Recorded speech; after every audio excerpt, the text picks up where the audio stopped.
نجران میں پیروان مسیح پر یمن کے یہودی فرمانروا ذو نواس کے ظلم جاری تھے۔ ہوا کچھ یوں کہ یمن کے بادشاہ طبعان اسد بن ابو کرب نے یثرب کے یہودیوں سے متاثر ہو کر یہودی مذہب اختیار کر لیا اور بنی قریظہ کے 2 یہودی عالموں کو یمن بلا کر وہاں بڑے پیمانے پر یہودیت کی اشاعت کی۔ اس کے گزر جانے کے بعد جب اس کا بیٹا ذو نواس اس کا جانشین ہوا تو اس نے نجران پر، جو اس وقت جنوبی عرب میں عیسائیوں کا گڑھ تھا، حملہ کیا تاکہ وہاں سے عیسائیت کا خاتمہ کر دے اور لوگوں کو یہودیت اختیار کرنے پر مجبور کرے۔ وہاں پہنچ کر اس نے لوگوں کو یہودیت کی دعوت دی، مگر انہوں نے انکار کیا تو اس نے بہت سارے لوگوں کو آگ سے بھرے گڑھوں میں پھینک کر جلوا دیا اور بہت سو کو قتل کر دیا۔ وہاں سے ایک شخص دوس ذو صلبان بھاگ کر عیسائی سلطنت حبشہ پہنچا، جہاں پر اس نے شاہ حبش سے اس ظلم کی شکایت کی۔ یہ خبر سننے کے بعد شاہ حبش نے قیصر روم سے بحری بیڑا فراہم کرنے کی درخواست کی، کیونکہ حبشیوں کے پاس اس وقت کوئی قابل ذکر بحری بیڑا نہ تھا۔ بیڑا رومیوں نے فراہم کیا اور حبش نے اپنی 70,000 فوج یمن کے ساحل پر اتار دی۔ اس کے پیچھے رومیوں کا اصل مقصد کیا تھا؟ ابرہہ نے مکہ پر چڑھائی کس غرض سے کی؟ جیسا کہ ہم پہلے بتا چکے ہیں کہ حبشی فوج نے یمن پر حملہ آور ہو کر ذو نواس کو مار دیا اور حمیری حکومت کا خاتمہ کر دیا۔ بظاہر یہ اقدام ایک مذہبی جذبے کے ساتھ ہو رہے تھے، مگر اس کے پیچھے مقاصد معاشی اور سیاسی تھے، اور عیسائی مظلومین کے خون کا بدلہ ایک بہانے سے زیادہ کچھ نہ تھا۔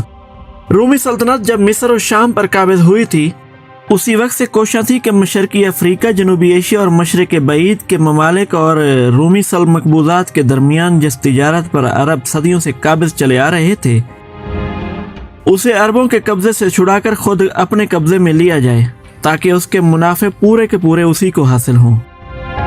وہ اپنے مقصد میں اس وقت کافی حد تک کامیاب ہوئے جب انہوں نے بحیرہ احمر پر قبضہ کر کے عربوں کی اس تجارت کو ختم کر دیا جو وہ سمندر کے راستے کرتے تھے، اور عرب کے شدید جغرافیائی حالات کی وجہ سے بری راستے پر وہ قبضہ نہ کر سکے۔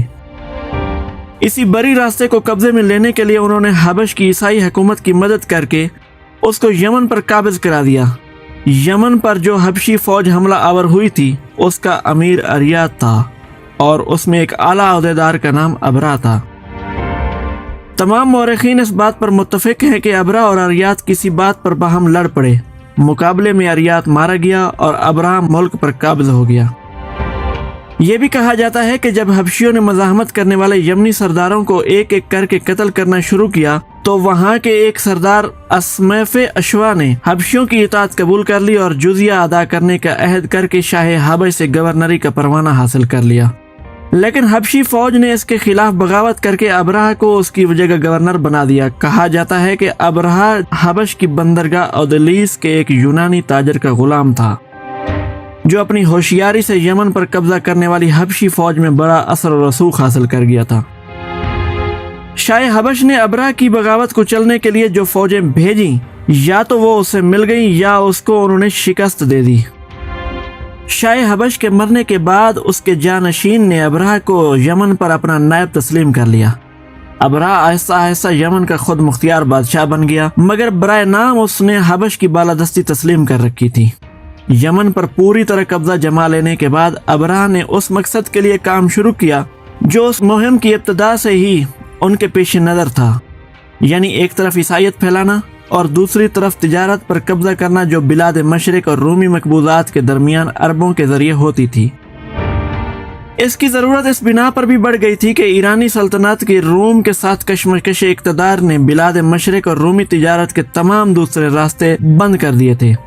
اسی مقصد کے لیے ابرہہ نے صنعا میں ایک عظیم الشان کلیسا تعمیر کروایا اور شاہ حبش کو لکھا کہ میں عربوں کا حج کعبہ سے اس کلیسا کی طرف موڑے بغیر نہ رہوں گا، اور ساتھ ہی ساتھ اس نے علی الاعلان اپنے ارادے کا اظہار بھی کیا اور شہر میں اس کی منادی بھی کروائی تاکہ عرب مشتعل ہو کر کوئی ایسی حرکت کرے جس سے اس کو مکہ پر حملہ کرنے کا جواز مل جائے۔ اس مقصد میں وہ کامیاب بھی ہوا، کیونکہ کہا جاتا ہے کہ ایک قریشی عرب نے کلیسا میں گھس کر رفع حاجت کر ڈالی، اور اس کے علاوہ قریش کے چند نوجوانوں نے جا کر کلیسا کو آگ لگا دی۔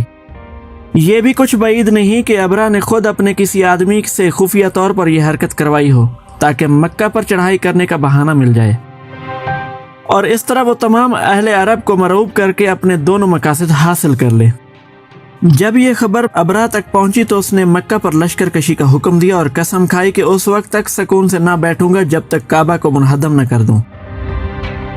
फिर 571 ईस्वी में वो तकरीबन 60,000 फौज और 13 हाथी लेकर मक्का की तरफ रवाना हुआ। कुछ अरब कबाइल ने मज़ाहमत भी की मगर वो नाकाम हुई। कहा जाता है कि पहले यमन के एक सरदार ज़ुनफर ने अरबों का एक लश्कर लेकर मुकाबला किया मगर वो शिकस्त खाकर गिरफ्तार हुआ। फिर खसम के इलाके में एक अरब सरदार नुफैल बिन हबीब खसमी ने अपने कबीले को लेकर मज़ाहमत की मगर वो भी शिकस्त खाकर गिरफ्तार हुआ। गिरफ्तार होने के बाद उसने अपनी जान बचाने के लिए बतौर रहबर खिदमत अंजाम देना कबूल कर लिया। फिर ताइफ के बनी सकीफ को खतरा लाहक हुआ कि अबरा कहीं उनके माबूद लात का मंदिर भी ना तबाह कर दे, क्योंकि वो उससे मुकाबले की हिम्मत ना रखते थे। इसलिए उनका सरदार मसूद एक वफद लेकर अबरा के पास गया और उससे कहा कि अगर आप हमारा बुत कदम ना गिराएं तो हम मक्का का रास्ता बताने को तैयार हैं। और उनका ये खौफ बिलावजह ना था, क्योंकि इससे पहले जनूबी अरब में जिसने भी मज़ाहमत की थी अबरा ने उनका माबद तोड़ डाला था। अबरा ने उनकी ये बात कबूल कर ली और बनी सकीफ ने अबू रगाल नामी एक आदमी को उसके साथ बतौर रहबर भेज दिया और अबू रगाल मक्का से चंद कोस दूर अल-मुगम्मस नामी मकाम पर पहुंचकर मर गया और अरब एक ज़माने तक उसकी कब्र पर संगबारी करते रहे और बनी सकीफ को भी बरसों तक लान तान करते रहे, क्योंकि उन्होंने माबद को बचाने के लिए बैतुल्लाह पर हमला करने वालों के साथ ताउन किया था। फिर अल-मुगम्मस से अबरा ने अपनी फौज को आगे बढ़ाया और बनी तहामा और कुरैश के बहुत से मवेशी लूट लिए। कहा जाता है कि उनमें रसूलुल्लाह सल्लल्लाहु अलैहि वसल्लम के दादा अब्दुल मुत्तलिब के भी 200 ऊँट शामिल थे। इसके बाद उसने अपने एक नुमाइंदे के जरिए अहले मक्का को पैगाम दिया कि मैं तुमसे लड़ने नहीं आया, मेरा मकसद बैतुल्लाह को गिराना है। अगर तुम न लड़ो तो मैं तुम्हारी जान और माल बख्श दूंगा। नीज उसने अपने नुमाइंदे को हिदायत की कि उनके सरदार को मेरे पास ले आना। उस वक्त मक्का के सबसे बड़े सरदार जनाब अब्दुल मुत्तलिब थे। नुमाइंदे ने उनको अबरा का पैगाम पहुंचाया तो उन्होंने जवाब दिया कि अबरा से लड़ने की ताकत हम में नहीं है, ये अल्लाह का घर है, वो खुद इसकी हिफाजत करेगा। उसने कहा आप मेरे साथ चलें, तो उस पर वो राजी हो गए और इसके साथ चले गए। जनाब अब्दुल मुत्तलिब इस कदर बारोब शख्सियत के मालिक थे कि उनको देखकर अबरा अपने तख्त से उतरकर उनके पास आकर बैठ गया और पूछा कि आप क्या चाहते हैं। उन्होंने कहा मेरे जो ऊँट आपने पकड़ लिए हैं वो मुझे वापस कर दिए जाएं। उसने कहा आपको देखकर तो मैं बहुत मुतासिर हुआ था, मगर आपके ऊँटों के मुतालबे ने आपको मेरी नज़र से गिरा दिया है। ये जो घर आपके दीन आबाई का मरकज और मरजा है, इसके बारे में आप कुछ नहीं कहते। उन्होंने जवाब दिया मैं तो सिर्फ अपने ऊँटों का मालिक हूँ और उन्हीं के बारे में आपसे दरख्वास्त कर रहा हूँ। रहा ये घर तो उसका भी एक मालिक है, वो खुद इसकी हिफाजत करेगा। अबरा ने कहा वो मुझसे इसकी हिफाजत ना कर सकेगा और अब्दुल मुत्तलिब ये कहकर वहाँ से चले गए कि आप जाने और वो जाने, और अबरा ने उनके ऊँट वापस कर दिए। ये भी कहा जाता है कि आपने कोई ऊँटों का मुतालबा नहीं किया, बल्कि अबरा जब अरफात और तैफ के पहाड़ों के दरमियान हदूद हरम के करीब और सफ़ा के मकाम पर पहुँचा तो अब्दुल मुत्तलिब खुद उसके पास गए और कहा कि आपको यहाँ तक आने की क्या ज़रूरत थी।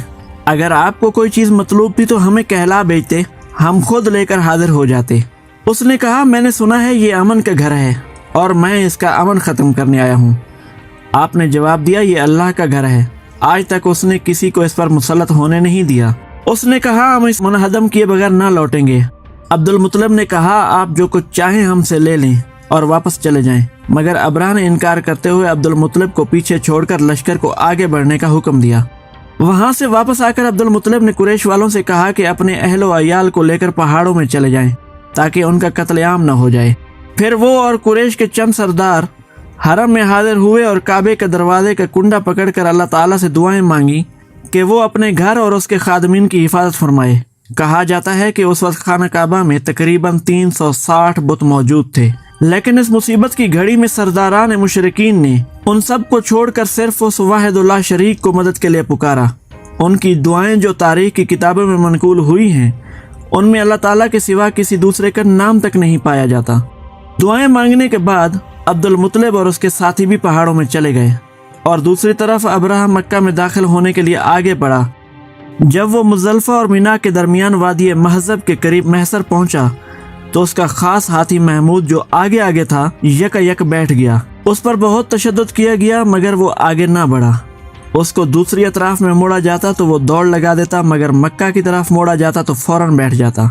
इतने में परिंदों के झुंड आए जिनकी चोंचों और पंजों में छोटे छोटे कंकर थे और उन्होंने लश्कर पर उन कंकरियों की बारिश कर दी। जिस पर भी ये कंकर गिरते उसका जिस्म गलना शुरू हो जाता, यहाँ तक कि उसकी हड्डियां निकल आती थी। खुद अबरा के साथ भी यही हुआ। उसके जिस्म के टुकड़े गिर रहे थे, जहाँ से भी टुकड़ा गिरता वहाँ से पीप और खून बहने लगता। इस अफरा तफरी में लोगों ने यमन की तरफ भागना शुरू किया। नफील बिन हबीब खसमी, जिसे खसम से रहबर बनाकर पकड़ कर लाए थे, से कहा कि वापसी का रास्ता बताए, मगर उसने साफ इनकार कर दिया और कहा कि भागने की जगह कहाँ है जबकि खुदा ताकुब कर रहा है और निकटा यानी अबरा मगलूब है, गालिब नहीं है। इस भगदड़ में ये लोग जगह जगह गिर रहे थे। कहा जाता है कि ये सब के सब उसी वक्त हलाक नहीं हुए थे, बल्कि कुछ तो वहीं हलाक हुए और कुछ भागते हुए रास्ते में गिरते चले गए। खुद अबरा भी जनूबी अरब के इलाके खसम पहुंचकर हलाक हुआ। उनके साथ सिर्फ यही नहीं हुआ, बल्कि अल्लाह ताला ने यमन से हबशियों का इक़्तिदार हमेशा के लिए ख़त्म कर दिया। इस वाक़े के बाद यमन में जगह जगह यमनी सरदार अलम बगावत लेकर उठ खड़े हुए और एक यमनी सरदार सैफ बिन ज़ी यज़न ने शाह ईरान से मदद की अपील की और फिर 575 में सिर्फ 1000 ईरानी फौज की मदद ने यमन से हबशी हुकूमत का खात्मा कर दिया। ये इतना बड़ा वाक़या था कि जिसकी शोहरत पूरे अरब में हो गई और इस पर बहुत से शौरा ने कसीदे कहे। और ये भी अमर वाक़े है कि इस वाक़े के बाद 5-6 साल तक अरब ने खाना काबा में मुख्तलिफ बुतों की मौजूदगी के बावजूद खालिस अल्लाह ताला की इबादत की।